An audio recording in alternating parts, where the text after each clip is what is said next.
Hello everyone, welcome to my channel Net Education.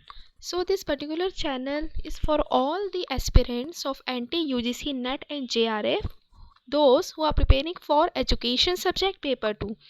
So this particular video deals with Jainism philosophy.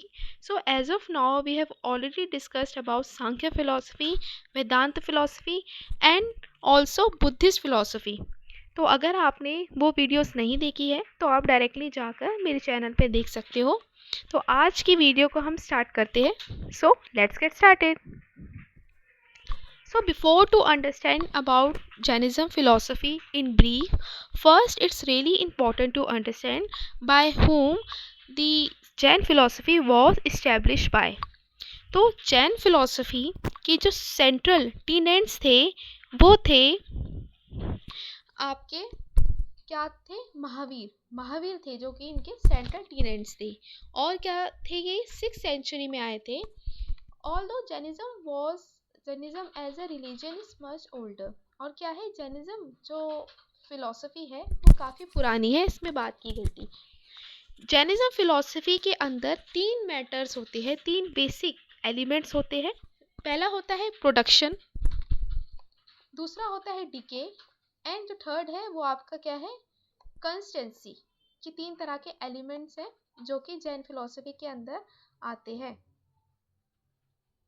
Next देखते हैं, ये principal आपको हमेशा पूछा जाता है एग्जाम में, अनेकादवादा। तो अनेकादवादा क्या होता है, इसके मीनिंग को समझते हैं।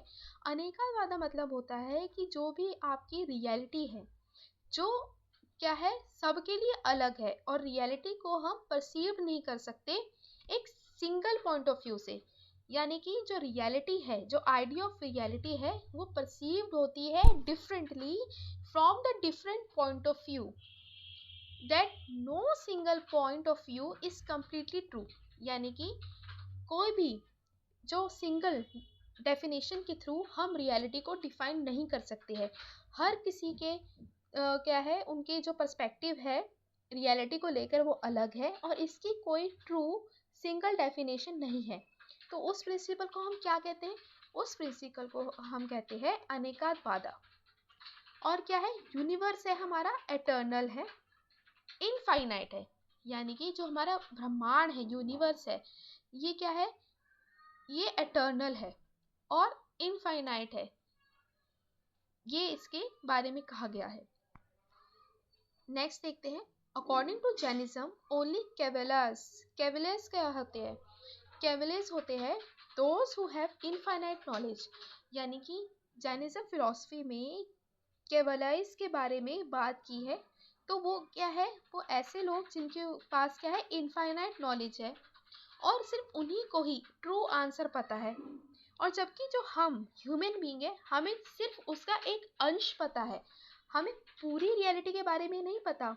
सिर्फ कैवलियर्स ही है जिनको पूरी जानकारी पता है और पूरी उनके पास इनफाइनाइट नॉलेज है और उन्हीं के पास क्या है, ट्रू डिफाइन पार्ट है आंसर का। ठीक है, और हमारे पास क्या है, हमें तो सिर्फ एक अंश की प्राप्ति है, यानी कि हमें सिर्फ एक अंश पता है, उनको पूरी जानकारी है रियलिटी की। और ये क्या करती है, ये स्ट्रेस करती है आपकी स्पिरिचुअल इंडिपेंडेंस को और इक्वालिटी ऑफ ऑल लाइफ को। और इनका मूल जो क्या है, मूल इनकी जो वैल्यूज़ क्या है कि नॉन वायलेंस हो, किसी भी तरह का कोई भी वायलेंस ना हो, और क्या है, अपने आप में सेल्फ कंट्रोल हो। और सेल्फ कंट्रोल ही है जो हमें अपने बारे में जानने की क्या करती है, जानने की ये आपको अपॉर्चुनिटी देती है। सिर्फ नॉन वायलेंस और अपने आप को सेल्फ कंट्रोल के थ्रू ही हम सेल्फ रियलाइजेशन कर सकते हैं और अपने सोल के ट्रू नेचर को जान सकते हैं। अपनी स्पिरिट की जो ट्रू नेचर है उसको हम जान सकते हैं। ये आपके जैनिज्म फिलॉसफी में कैवल्या ने कहा है। और कैवलियास कौन है, जिनके पास इनफाइनाइट नॉलेज है। और हम ह्यूमन बीइंग कौन है, जिसके पास सिर्फ एक पार्ट ऑफ नॉलेज है, एक सिर्फ पार्ट ऑफ आंसर है और कंप्लीट हमारे पास कोई डेफिनेशन नहीं है। आई होप इतना आपको समझ आया होगा। ये तो बात करता है जैनिज्म फिलॉसफी के इंट्रोडक्शन की। अभी हमने इंट्रोडक्शन पढ़ा है। नेक्स्ट देखते हैं, और इसमें कुछ इंपॉर्टेंट टर्म्स हैं, हमेशा एग्जाम में पूछी जाती है और एनटीए का ये फेवरेट क्वेश्चन बनता है। इस पार्ट से आपसे पूछ लेता है कि इनके जो प्रोपोनेंट्स कौन थे। तो हमें काफ़ी कंफ्यूजन रहती है कि जो महावीर जी इनके प्रोपोनेंट थे फर्स्ट, लेकिन ये गलत है। जो इनके प्रोपोनेंट है वो आपके ऋषभ देव है। ऋषभ देव है जो इनके प्रोपोनेंट है। और जो इनके जो लास्ट प्रोपोनेंट है वो आपके महावीर है, जो कि महावीर कौन थे? महावीर सबसे 24th नंबर पे थे। और जो 23rd नंबर है वो आपका पार्श्वनाथ थे। ठीक है, ये याद करने वाली बात है। सबसे पहले ऋषभ देव इसके मेन प्रोपोनेंट थे, ये फर्स्ट पे आते हैं। आपके जो महावीर है वो 24th पे आते हैं और 23rd पे आपके आते हैं पार्श्वनाथ। ठीक है, ये कहा है। और इसके अंदर तीर्थंकार के बारे में बात की है। ठीक है, तीर्थंकार क्या है? तीर्थंकार है पाथ फाइंडर्स, यानी कि जैनिज्म में जो कलेक्शन होती है, जैनिज्म की जो सिद्धांत है उनकी जो कलेक्शन है वो कितनी है? 24 है। और उसे क्या किससे डिनोट करते हैं? 24 तीर्थंकार से। आई होप आपको इतना समझ आया होगा। अब हम आगे कुछ फर्दर इनके बिलीव्स देखते हैं जो कि इम्पोर्टेंट है और ये एग्जाम में पूछते हैं। पहला जो आपका जो बिलीव लिखा है वो लिखा हुआ है आपका नॉन वायलेंस, यानी कि ये अहिंसा पर विश्वास रखते हैं।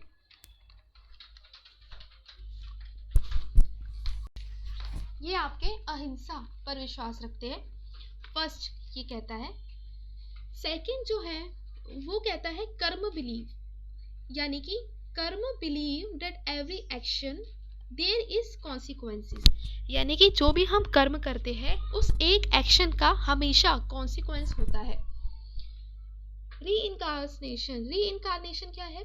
One soul that is reborn into different bodies over the cause of many lives, यानी कि जो आत्मा कभी नहीं मरती है। आत्मा क्या होती है? ये इनफाइनाइट होती है। और जब मनुष्य का जो शरीर खत्म हो जाता है, लेकिन जो उसकी आत्मा होती है वो डिफरेंट बॉडीज में जन्म लेती रहती है और ये एक पूरा साइकिल चलता रहता है। तो वो किसके अंदर आता है? वो आपका जो पूरा प्रोसेस है वो रीइंकार्नेशन के थ्रू रिप्रेजेंट करते हैं। ठीक है, ये इसके कुछ की बिलीव्स है। अब देखते हैं कंडक्ट प्रिंसिपल्स, यानी कि ये किन सिद्धांतों पर, किन वैल्यूज पर काम करता है। ये आपका काम करता है नॉन वायलेंस, यानी कि अहिंसा पर। अहिंसा होनी चाहिए, हिंसा नहीं। ट्रूथफुलनेस, सच्चाई पर। नॉन स्टीलिंग यानी कि किसी चोरी नहीं करनी। सेलिबेसी क्या होता है? ब्रह्मचार्य। और नॉन पोजेशन के आगे आता है आपका डिस अटैचमेंट, यानी कि कोई भी आपकी डिटैच्ड हो जाना, अटैचमेंट नहीं होना, वो क्या है? नॉन पोजेशन को केटर करता है। ठीक है, ये इसके कंडक्ट प्रिंसिपल्स थे।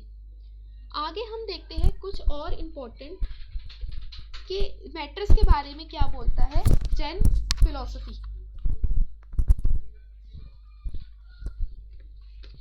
इसमें जो मैटर की बात की है मेटाफिजिक्स में, वो 5 तरह के मैटर है।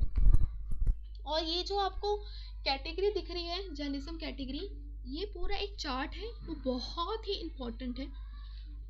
इसको आप इम्पोर्टेंट लिख लेना और इस चार्ट को एज इट इज अपनी नोटबुक में ड्रॉ कर लेना, बहुत ही इम्पोर्टेंट है ये। ठीक है, ये कह रहा है कि इसके अंदर 5 तरह के मैटर होते हैं। पहला होता है पुद्गल, दूसरा होता है धर्म, तीसरा होता है अधर्म, चौथा आकाश और पांचवा काल। पुद्गल क्या है? पुद्गल आपका होता है, ये होता है आपका सब्सटेंस, आपका मैटर। ठीक है, इसे हम किससे कंसीडर करते हैं, किससे डिनोट करते हैं? मैटर से। इसके आगे आपको पूरी ये एक्सप्लेनेशन दी है, हम एक एक करके इसको भी समझेंगे। इसमें पुद्गल के बारे में भी लिखा हुआ है। पुद्गल क्या है? जीव जो कि इंक्लूड होता है not only matter which is called pudgal. पुद्गल कहते हैं इसे, जिसके अंदर क्या होता है? स्पेस, मोशन, रेस्ट और टाइम, ये सब कुछ इन्वॉल्व होता है। और आपका द्रव्य क्या है, द्रव्य के अंदर आपके क्या आता है, आस्तिक आता है और अनास्तिक। द्रव्य मतलब सब्सटेंस, आस्तिक, आस्तिक के अंदर क्या आते हैं, आपके ऐसे सब्सटेंस जो कि जीव है और अजीव। जीव क्या है,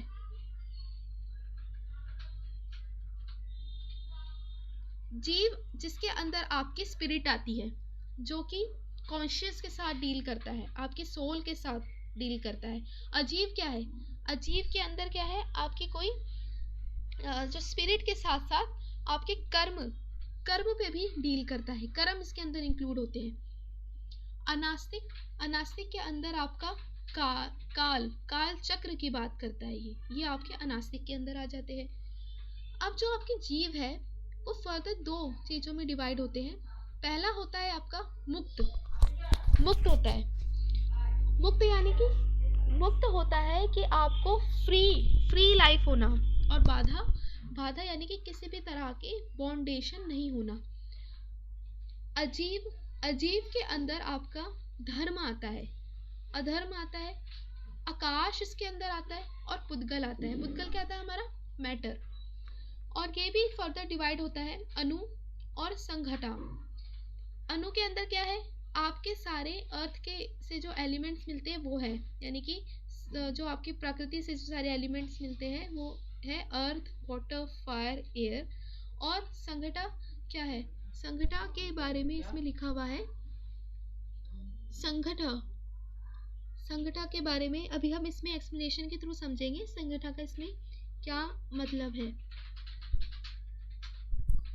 ये चार्ट है, अब इसकी एक एक करके एक्सप्लेनेशन के थ्रू समझते हैं। और हाँ, ये जो आपकी 2 सेंस, 3 सेंस, 4 सेंस है ना, ये आपके डिफरेंट, ये जीव्स के बारे में बात की गई है। उसमें कहा है कि जो 5 सेंस किसके पास है, ह्यूमन बींग्स के पास, और जो 2 सेंस, 3 सेंस, 4 सेंस है वो वेरी करता है आपके इंसेक्ट्स से, यानी कि इसके अंदर कई सारे इंसेक्ट्स आते हैं और कई सारे और प्राणी आते हैं जिनके पास 2 सेंस है, 3 सेंस है, 4 सेंस है।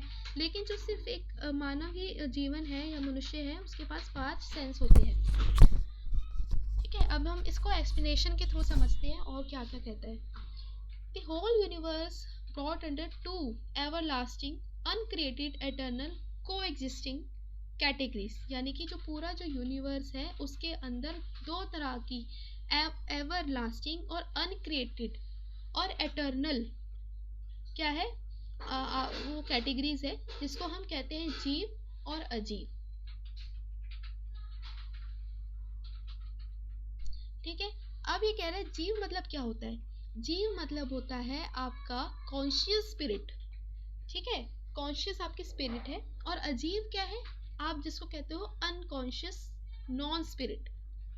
अजीव, जो आपके जीव के अंदर क्या इंक्लूड होते हैं, जीव includes not only matter which is called pudgala, यानी कि आपके जीव के अंदर सिर्फ मैटर ही नहीं इन्वॉल्व है, लेकिन उसके साथ साथ आपके स्पेस आता है, मोशन आता है, रेस्ट और टाइम आता है।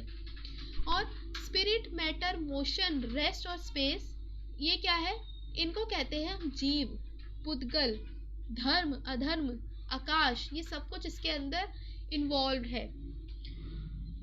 और इसको आस्तिक यानी कि द्रव्य से भी डोनेट किया जाता है, डिनोट किया जाता है इसको आस्तिक और द्रव्य से भी। ठीक है, ये सब कहा गया है। जीव क्या है, एक जनरली जो सेम होता है हमारी आत्मा से, यानी कि पुरुष के बारे में, पुरुष के बारे में पता था ना, स्पिरिट, सांख्य फिलॉसफी में हमने इसके बारे में पढ़ा था, स्पिरिट इसके अंदर आती है, आत्मा आती है। और ये क्या है, ये है जो कि आपका प्लूरलिस्टिक स्कूल के अंदर आता है, ये इम्पोर्टेंट बात की गई है। और ये कॉन्शियसनेस के साथ डील करता है, आपके चिंतन के साथ डील करता है। नेक्स्ट है जो जीव है वो आगे 2 चीज़ों में डिवाइड होता है, जैसे कि स्टार्ट में देखा, जीव एक मुक्त और एक बाधा। मुक्त बाधा क्या है, जो कि लिबरेटेड है, पूरी तरह से फ्री है, वो मुक्त है। और ऐसी चीज जो कि बाउंड है, किसी चीज से बंधी हुई है, उसे क्या कहते हैं, बाधा कहते हैं। The bound souls are further divided into mobile, यानी कि मोबाइल ऐसे जिसके अंदर मोबिलिटी है, उसके हम किससे डिनोट करते हैं? त्रास से। और इमोबाइल क्या है? स्थावरा। स्थावरा यानी कि जिसके अंदर मोबिलिटी नहीं है, वो चल फिर नहीं सकते। तो जो लेटर लाइफ है वो क्या है? एटम्स ऑफ अर्थ है, वाटर है, एयर है, ये सब चीज़ें बात की हुई है। अब जैसे कि हमने सेंसेस के बारे में पढ़ा था उसमें प्रीवियस स्लाइड में, जिसमें कई तरह की त्रास यानी कि सेंसेस के बारे में बता रहा है। अब हम देखते हैं कि किस में कितनी सेंस है, कौन से जीव में कितनी सेंस है। पहला है आपका ये जो मोबाइल सोल है, यानी कि ऐसी जो कि चल सकती है, जिसमें मोबिलिटी होती है, उन्हें कई सारी सेंसेस के अंदर कैटेगराइज किया है। जो जिसके अंदर 2 सेंस होती है, 2 तरह की जो इंद्रियां है, वो किस में है? वो आपकी है वॉर्म्स में, कीड़े मकोड़ों में। जो आपकी 3 जो सेंस है वो आपकी आंट में है, ठीक है, चींटी में। और जो 4 जो सेंस है आपकी, वो बीज है, मक्खी में। और जो 5 ही सेंस है जो कि आपकी ह्यूमन बीइंग के साथ आता है, जिसमें ह्यूमन बीइंग के अंदर 5 सेंस होती है और उसके अंदर एनिमल्स इंक्लूड होते हैं, ठीक है। और हमारे जो कॉन्शियसनेस को कि किससे रिगार्ड करते हैं, उसे कहते हैं चेतना। चेतना कहते हैं कॉन्शियसनेस को, क्या कहते हैं? चेतना। ये इसमें कहा गया है। आई होप इतना चार्ट आपको समझ आ गया होगा। ये पूरा यहाँ तक हमने पढ़ लिया है इस चार्ट में। ये देखो जैनिज्म कैटेगरीज के, ये यहाँ तक हमने पढ़ लिया। और हमने धर्म अधर्म और ये पुद्गल के बारे में पढ़ लिया। आगे देखते हैं आगे क्या कह रहा है। आगे ये जो इम्पोर्टेंट जो लाइन है, जो मैंने ब्लू से अलग से हाईलाइट की गई है, ये इम्पोर्टेंट है। इसमें कह रहा है the soul in its intrinsic nature possesses infinite faith. यानी कि जो हमारी स्पिरिट है, जो सोल है, वो क्या है? इंट्रिंसिक है, यानी कि इंटरनल वैल्यू के साथ डील करता है, और वो पोजेस करता है इनफाइनाइट फेथ और इनफाइनाइट नॉलेज, इनफाइनाइट ब्लिस और इनफाइनाइट पावर। ये सब कुछ हमारी सोल के अंदर आता है। और क्या है? In the case of bound souls these categories are obscured by karma. जब हम क्या करते हैं इन चीज़ों के साथ, क्या है, जब हमारी सोल बाउंड हो जाती है, बंध जाती है, तो हम किससे डिनोट करते हैं? कर्म से। यानी कि जब हमारी सोल इन जीवन और मरण के जो साइकिल से बंध जाती है, वो किसके अंदर आ जाती है? कर्म के अंदर आ जाती है। ये इंपॉर्टेंट है, आप बाकी इसको पूरा रीड आउट कर लेना और इसमें क्या क्या दिया हुआ है। नेक्स्ट देखते हैं। The soul of an ant is as big as the body of it and the soul of the elephant is big as the elephant itself। यानी कि इस स्टेटमेंट का सिंपल मतलब यही है कि जो हमारी आत्मा है वो सबसे बड़ी है। यानी कि हमारी आत्मा हमारे शरीर से भी बड़ी है। और ये मैटर नहीं करता कि आपका शरीर कितना बड़ा है कितना छोटा। जो आंट यानी कि जो चींटी की भी आत्मा है वो उससे बड़ी है, उसके शरीर के साइज से बड़ी है। और जो एलिफेंट की जो सोल है, आत्मा है, वो भी उसके साइज से बड़ी है। यानी कि हमारी जो सोल है, सोल क्या है? आपकी जो सोल है वो इनफाइनाइट है, एटर्नल है, और क्या है? जिसके अंदर पावर है, ठीक है, और वो सबसे ऊपर है, सुप्रीम है। सोल हमारी इनफाइनाइट है। ये सब चीज़ें इसी डेफिनेशन में बताई है। The soul is coextensive with the body. Soul क्या है? को एक्सटेंसिव है, बॉडी के साथ मिली हुई है। और इसमें ये बताया है कि every soul therefore can directly immediately know everything if it is not obstructed by matter. यानी कि सोल को क्या है? पूरी नॉलेज है, और ये डायरेक्टली और इमीडिएटली इसको नॉलेज है, इनफाइनाइट है, एटर्नल है। ये पूरा इस पूरे पैराग्राफ में लिखा हुआ है। नेक्स्ट कह रहा है freedom from the matter means emancipation and omniscience. यानी कि अगर हम फ्रीडम मिल जाती है मैटर से, तो वो क्या हो जाती है? एमेंसिपेशन हो जाती है। द कैटेगरी ऑफ अजीव इज डिवाइडेड इनटू मैटर। यानी कि जो अजीव के अंदर कौन कौन से थे? अजीव के अंदर आपके पुद्गला था, स्पेस था, आकाश जैसे था, मोशन, धर्म, रेस्ट, अधर्म, टाइम, काल, ये आपके अजीव के अंदर कैटेगराइज थे। They all without life and consciousness. अजीब क्या है? जिसके अंदर कोई लाइफ नहीं है और कोई कॉन्शियसनेस नहीं है। और टाइम को इसमें अनास्तिक कहा गया है, ये इंपॉर्टेंट है। टाइम को इसमें अनास्तिक कहा गया है। अनास्तिक यानी कि जो कि एक्सपेंड नहीं करता है स्पेस में, और ये क्या है? इनफाइनाइट है। अनास्तिक क्यों कहा गया है टाइम को? क्योंकि टाइम है वो भी एटर्नल है, इनफाइनाइट है, इसलिए इसको अनास्तिक से डिनोट किया गया है। आई होप आपको इतना समझ आया होगा। ये पूरा ही इंपॉर्टेंट चार्ट है, पेपर में पूछा जाता है, और ये 5 मैटर आप याद कर लेना कि कौन कौन से होते हैं।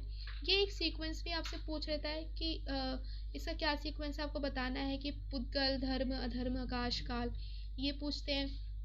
और इसके क्या है, कैटेगरीज आ जाती है। और अगर आप फर्दर आप पढ़ोगे इसके बारे में तो ये पूरी डिटेल में लिखा हुआ है, यहाँ से आप देख लेना। नेक्स्ट देखते हैं कि कुछ और है जो 3 ज्वेल्स के बारे में बात करता है, 3 ज्वेल्स। इसकी ट्रिक यही है कि आप KFC से याद कर लो। KFC,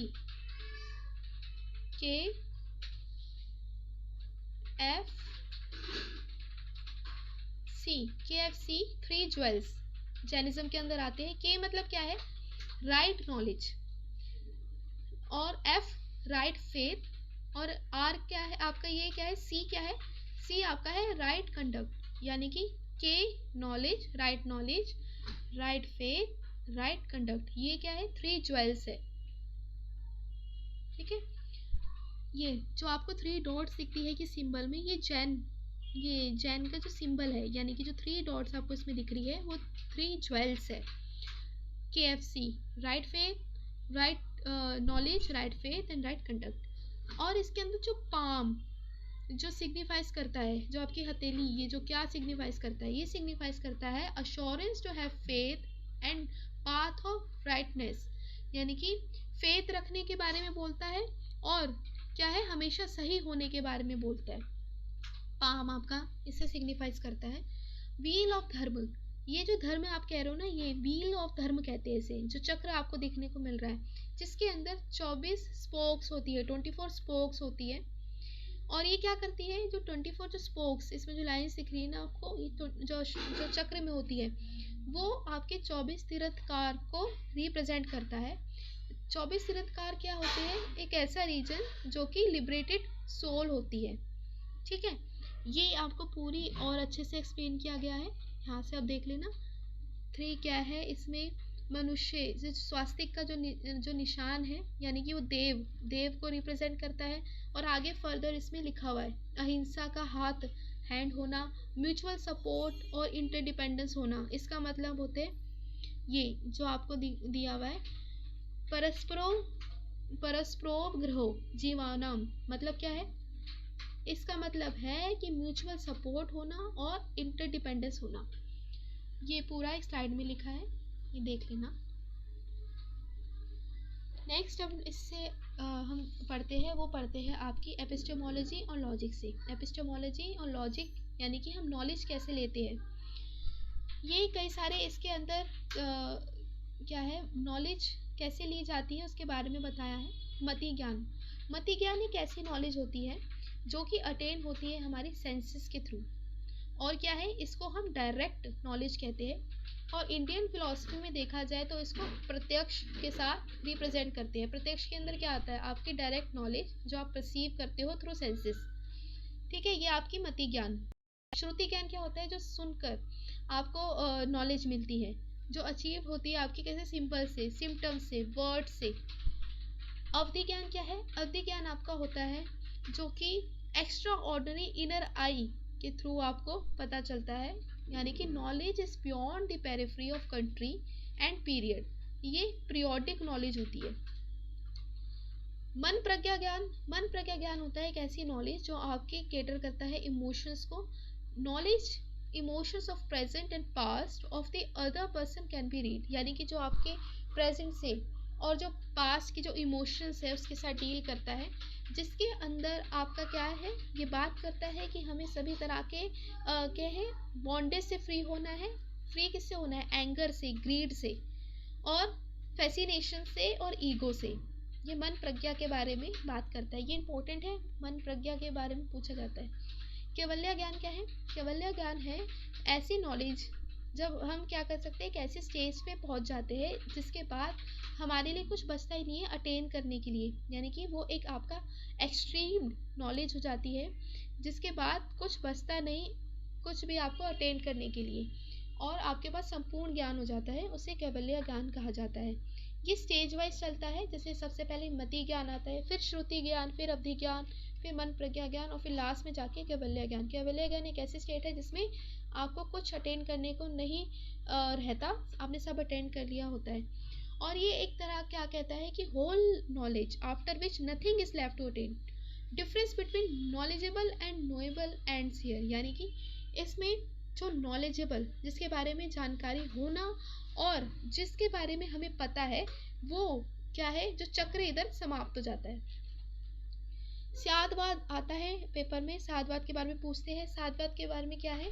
साधवाद है जो कि ग्रेट इंपॉर्टेंस रखता है in the context of knowledge, जिसमें आपकी क्या है, ट्रुथ को किसी एक चीज़ से डिफाइन नहीं कर सकते, और ये क्या होता है, मल्टी फेसेड होता है, मल्टी फेसेटेड होता है, ये साधवाद के अंदर आता है। मल्टी फेसेट, ये इसके अंदर आता है, ठीक है। नेक्स्ट है एक्सोलॉजी एंड एथिक्स। एक्सोलॉजी एंड एथिक्स क्या है? जो कि आपकी वैल्यूज़ के साथ डील कर रहा है। इसके अंदर आपके कंडक्ट प्रिंसिपल्स आ जाते हैं, यही है जो कि हमने पहले डिस्कस कर लिए है। ट्रूथफुलनेस को करना, नॉन वायलेंस के ऊपर काम करना, नॉन वायलेंस को बढ़ावा देना, नॉन स्टीलिंग को, नॉन मटेरियलिज्म को, और सेलिबेसी यानी ब्रह्मचार्य को बढ़ावा देना।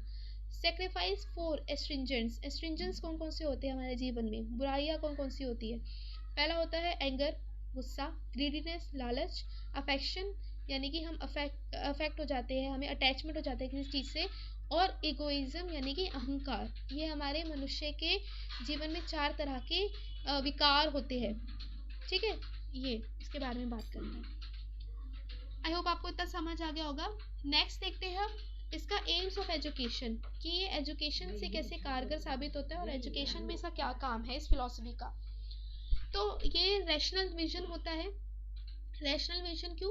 रैशनल विजन इसलिए क्योंकि हम नॉलेज को या फिर किसी ट्रुथ को किसी एक चीज़ से डिफाइन नहीं कर सकते, और हमारा जो नॉलेज है, हमारी जो नॉलेज है वो क्या है, मल्टी फैसेड है, और ये रैशनल बिहेवियर के को डिनोट करता है, यानी कि जितना हम रैशनल हो गए, हम क्या करेंगे, उतना ही किसी भी प्रॉब्लम को सॉल्व करने के लिए सक्षम होंगे। तो इसलिए हमारे क्या है, रैशनल विजन होना चाहिए। एब्सोल्यूट नॉलेज को कैटर करता है।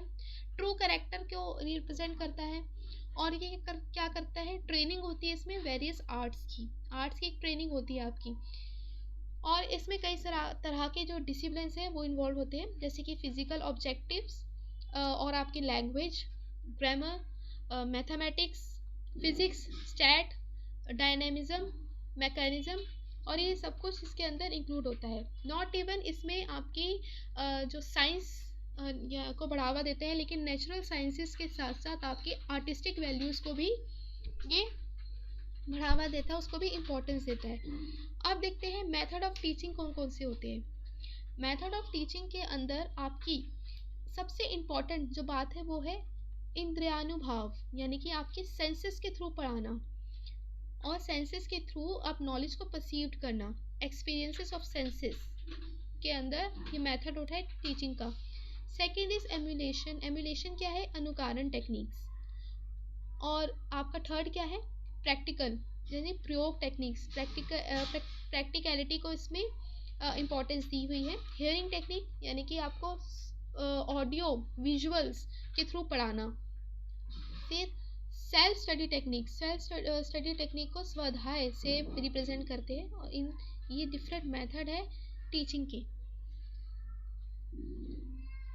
आई होप आपको इतना समझ आ गया होगा, और ये जो इसके ऊपर सारे जो नोट्स है वो आपको टेलीग्राम ग्रुप पे अवेलेबल हो जाएंगे, और वहाँ से डायरेक्टली डिस्क्रिप्शन बॉक्स में जो लिंक है वहाँ से ज्वाइन हो जाना।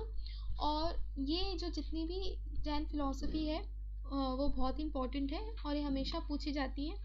पूरा मैटर आपको दिया है और जो कि एनटीए के पर्सपेक्टिव से इम्पोर्टेंट है। तो आज के लिए सिर्फ इतना ही।